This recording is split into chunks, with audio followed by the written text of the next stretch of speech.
Colorado begins to see the benefits of social distancing. COVID-19 cases are climbing, but not as fast.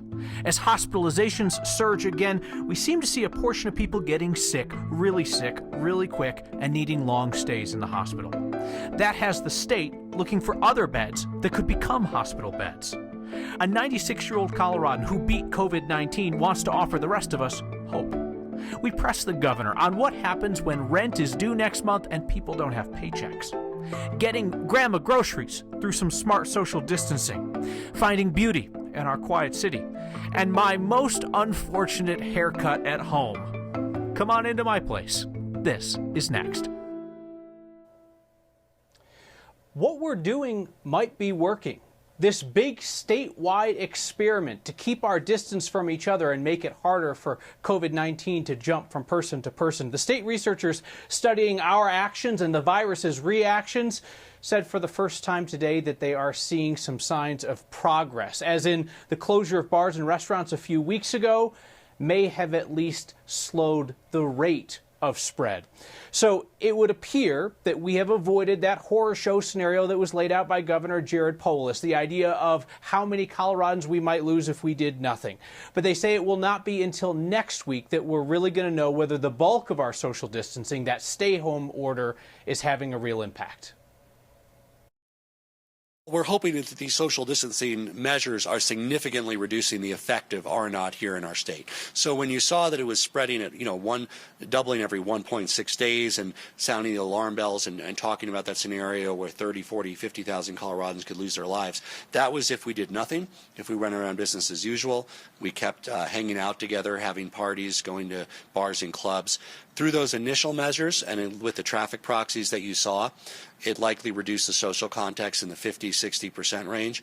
We're hopeful that once the stay-at-home rolls on, that's more in the 70 to 80% range. So the effect of R0 will be significantly lower because of these steps. Doctors are still expecting that surge of patients that is going to strain the state's capacity of ventilators and hospital beds. And so, as such, the state is continuing to look for more beds in hotels and dorms that are close to critical care hospitals, stuff that could be used as a step-down facility as people begin to recover. And the governor also warned today that it is highly unlikely that students are going back to school classrooms by the end of this spring. Let's talk about the state of the fight in Colorado right now. We know that 51 of our neighbors have died as of Sunday's count. It was an increase of 4 overnight. 414 people have been hospitalized. That's up from 326 people on Saturday, the largest single-day increase in the hospitalization number that we've seen. In all, Colorado has 2,627 cases of COVID-19, about 15,000 people tested. And as always, got to remind you that there are many, many more cases out there than that. But these are cases that were not severe and never got tested or just were never found out in the process. Denver has the most known cases, 465, and half of those people are under the age of 50. We continue to ask the state health department for hard numbers of how many Coloradans have recovered. They are not yet ready to provide those, so what we are left with are anecdotes of encouragement, like that of Anita Hernandez. I should mention to you, she is 96 years old. We talked with Anita and her daughter this morning through their bay window. Anita started feeling sick back on March 17th. 2 days later, she was at Porter Adventist, and that's where she tested positive for COVID-19. Her family was obviously fearing the worst considering her age. They put her on oxygen, and then Anita started to feel better. Doctors eventually sent her home. How are you feeling and how are you doing? I'm doing fine. Thanks to the good Lord. Yeah. Why is it important to hear your mom's story? To give other people hope. It's not a death sentence. Anita spent 6 days in the hospital, and her family told us they have faith that she will make a full recovery. The rent is going to be due for millions of Coloradans here in the coming days, and we've heard that some landlords are not in a forgiving mood even if they know that people have lost their paychecks. The governor today warned landlords against making what he called hollow threats of evictions. He was asked about the topic by our Steve Steger. It's taken a financial toll. Mickey V's roommate, Amber Little, on the left there, she called our newsroom today concerned. She says their landlord in Inglewood has told them they have to pay the rent, even as Amber is temporarily off the job and her husband's hours have been cut. They work, in the restaurant industry. I have $1 to my name. Yeah, and then you're going to come to them at the end of the time and say, well, we want this money. They say their landlord threatened if you don't pay, you'll be evicted. A threat the governor today said is rare and at this point useless. That is generally a hollow threat right now. They're not likely to have any law enforcement agency actually enforce a conviction right now. It's true, law enforcement has generally vowed not to carry out evictions unless there's a threat to public safety. We understand this is an unprecedented time. Michelle Ling is the spokeswoman for the Apartment Association representing landlords. She says nearly 34% of the metro area rents. The average monthly rent, $1,500. There's a lot of housing providers out there who are willing to work with residents who are finding themselves in really tricky financial situations right now. But she says you have to remember tough financial times work both ways. 49% of landlords in the metro area have 4 properties or fewer. They call them mom and pop landlords in the biz, not the big corporate types. And big or small, Ling says, they've got bills too. A housing provider can't pay their employees, who also have to pay their rent. They can't pay their vendors, and they can't pay their mortgage. So this should be a good reminder. If you have the money and you're able to do so, please pay your rent on time, because Ling says that a lot of landlords are going to use those resources to help other folks who can't pay. And if you cannot pay your rent, the Apartment Association cannot stress enough that you should contact your landlord, even if you're afraid of talking to them about it. Many of them are willing to work out a deal with you, maybe tack on a little bit extra to your rent for the rest of the year. It's just going to be kind of an influx situation, Kyle, as this all goes on. Yeah, you certainly hope that if there's people who have the means to pay, that money will be used by some of those mom and pop landlords to help lessen the strain on other people. And my takeaway is just start that conversation with your landlord. And if your landlord's first move is don't pay, we're going to evict you, then say, yeah, I talked to the governor. The governor said you're not going to do that. Now what? Let's work something out. And the governor actually said today, hey, let us know if that's happening to you. He wanted the public to notify him if that's going on. I'm not sure how exactly you get the governor's ear, maybe tweet at him, but let the government know if something like that is happening. You always just tell your neighborhood newsman like Steve Staker, you'd probably get the job done as well. All right, thank you, Steve. Yeah, that works. Tonight's next question comes to us from a viewer named Joshua. So ahead of street sweeping season starting in Denver on Wednesday, Joshua wanted to know if everybody who's parked at home, like you're supposed to, is going to get ticketed if they don't move their cars for street sweeping. So Joshua, the city is going to give people a break. Street sweeping is going to begin for the year on April 1st like it always does, but the city of Denver committed to us that they will not be issuing street sweeping tickets for a minimum of 30 days on this. Denver, of course, would still like to clean the streets. They say it helps to clean up the air, to get the dust and the dirt up and so forth. So they say if you can move your car, please do. And just as a reminder, Denver will send you reminders about street sweeping in your neighborhood if you sign up on the website listed there on the screen. We've heard a number of concerns and complaints from people who say that they are being forced to work even though their workplace is not essential or critical. It's a good time to remind employers that even if your business is essential or critical, or you feel that it is, you still don't have to make your employees come to work if there's ways for them to work remotely and such. Take the state legislature. Lawmaking is considered critical, yet legislators are at home right now.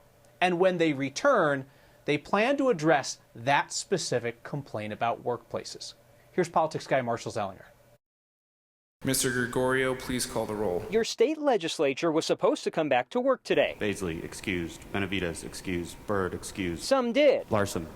The majority of them did not, and that was by design. With 9 present, 56 excused, the House does not have a quorum. Even though lawmakers are considered critical and allowed to go to work under the stay-at-home order, they won't, at least until Thursday. If this were a snowstorm and it were unsafe to be here, we would wait to be here.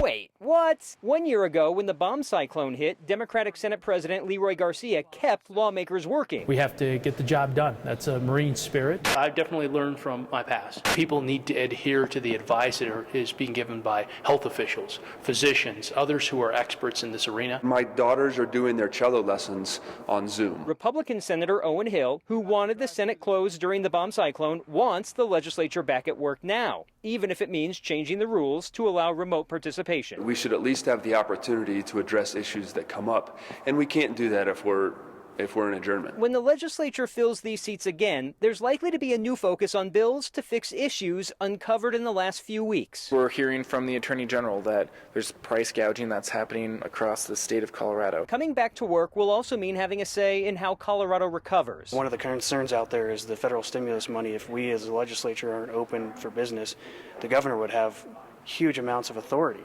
to spend that money however he wants. If you were wondering when coronavirus becomes political, I think we've hit that area. Republican Representative Patrick Neville wants to do a check on public health departments in the future, perhaps legislation that would limit the power of health departments and what they can do, which would come with fines and perhaps jail time in worst case scenario. He wants legislative oversight. Democratic Representative Alec Garnett wants to look through all of these executive orders done by the governor and see which of these provisions, Kyle, might be necessary long term and not just in emergency situations. It might be good to look back at all of our lives and see what we could adopt from this period of time. All right, thank you, Marshall. Appreciate it. I'm starting to think that maybe Colorado is getting the hang of the social distancing thing. We invited you to send us photos of people doing it poorly, and we got a ton of photos of people doing it well, like getting Grandma her groceries when she doesn't live on the ground floor. Oh, you want that one? Caitlin and Kyle Claren got groceries for their grandma who lives in a 55 and older community in Lakewood, and they didn't want to go into her building where those older folks live and put anybody at risk, so they got a bucket and rope to hoist stuff up to Grandma. That's 1-year-old Carter on the ground overseeing the operation. So we will take all of your examples of social distancing, good, bad, and otherwise. Email them to next@9news.com or use the hashtag #HeyNext. Did you have a good weekend? You're thinking, what day is this? A lot of people have been saying that lately, you know, because some of us are working from home and the days blur together. Some of us are out working and wish that we could be home and the days kind of blur together. And, you know, some of us want nothing more than to just return to a normal work schedule. And as we sit around, the days blur together. I think a lot of it is because people are tired. You know, I think a lot of people are tired physically and some people are tired emotionally. And for some people, it's both. And I wish that I could tell you that it seemed like we were within sight of the end of the great distancing. But when we talk to the doctors and we talk to the health experts, the consensus is we are quite a bit closer to the beginning of this than we are the end. And I know that people are getting antsy at this point. So we're going to have to get creative in every sense of that word. Creative to fight boredom, creative to fight off financial ruin for a lot of families, and creative in the fight against the virus that is still inside of our communities, just waiting for us to let our guard down so it can get at us. So this is what we're going to do. We are going to wait. Today is Monday. I hope you had a good weekend. We're getting a rare look at Denver without all her people. I actually did go out there with a purpose. Photos showing the beauty in our city's empty streets. Neither snow nor rain nor heat nor viral pandemic stays these couriers from the swift completion of their appointed rounds, and Colorado asked if I would pass along everyone's appreciation. Next.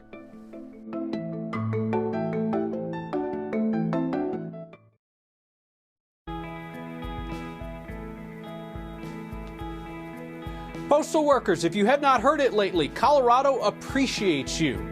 Next viewer named Catherine took the mic for our nightly shout-out. Says postal workers like her brother have been putting in long hours to keep us connected and asked that I send a statewide thank you. Another viewer, Bradley, spotted some love for postal workers and sanitation workers down by the Pinery in Parker.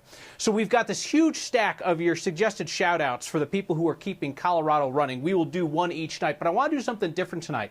I would like to hear from those essential workers who continue to work day in and day out to keep our state functioning. What can we at home do to make your jobs easier?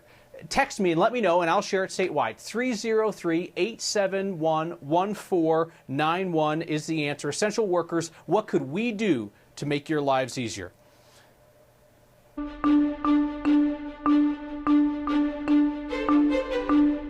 Hello there. We're just about through this Monday, and we had a mix of clouds and sunshine today, even a few thunder showers on the eastern plains. But up high, it looks more like winter than spring. Light snow showers still going on over the northern and central mountains, where temperatures topped out in the 40s and 50s today. Denver at 58, 68 in Lamar, 64 in Pueblo. We've got high pressure coming in for 48 hours, so a nice warming trend ahead of the next batch of moisture, rain and snow showers to close out the week. Powerful thunderstorms moving toward Omaha, Wichita, outside of Lamar and Burlington, but not a lot of moisture left over for Colorado. Skies will clear tonight. A little push of fog for the far eastern plains and a few leftover snow showers up over the northern mountains later tonight. Partly cloudy, 35 degrees. Still the chance of a shower early, and then we clear. We've got sunshine in mid-60s tomorrow. Beautiful day coming up both Tuesday and Wednesday. Temperatures will soar above average. Chance for rain and snow, cooler weather for Thursday and Friday, and then a nice weekend warming trend. And let's do what Jose Antonio does and just let's all of us just hang in there together. Denver all emptied out is eerie. Can't imagine many people have ever seen it like this. This is almost like a super priceless moment in time, and we're never going to be able to go back, and we're never going to have these moments that we're passing now ever again. Scenes from a silent city. Next.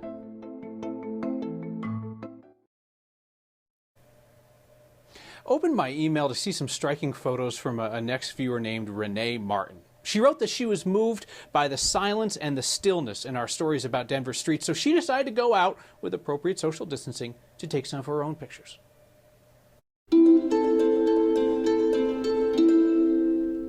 I feel like I captured something super amazing.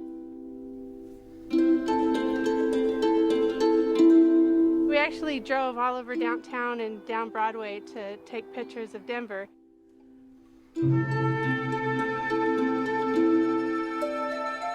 It was quite beautiful, but still super sad, and that's, I think, what I wanted to capture in the pictures.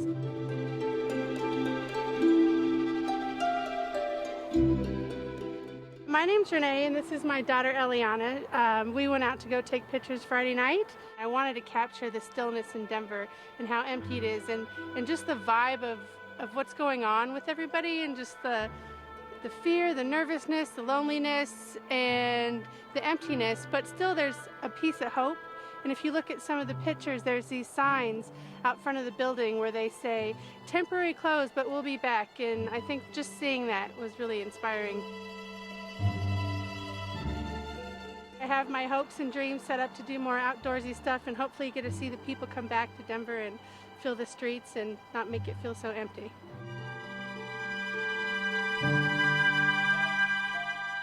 This is almost like a super priceless moment in time, and we're never going to be able to go back.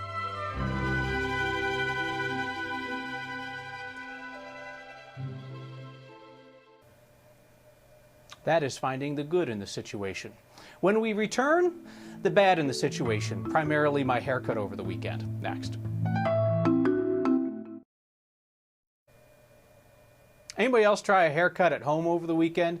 So my wife got out our late dog Porter's old clippers and decided to give it a try for the first time. So she started in the back, and that was probably a good thing because it appears that watching a single YouTube video on how to cut hair is a poor substitute for actually knowing how to cut your husband's hair.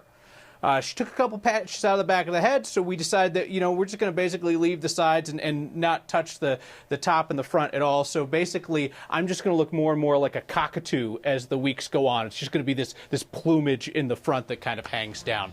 Love this note from Jeff, who says, big thanks to the bank. Went in wearing mask, gloves, goggles, said I needed money.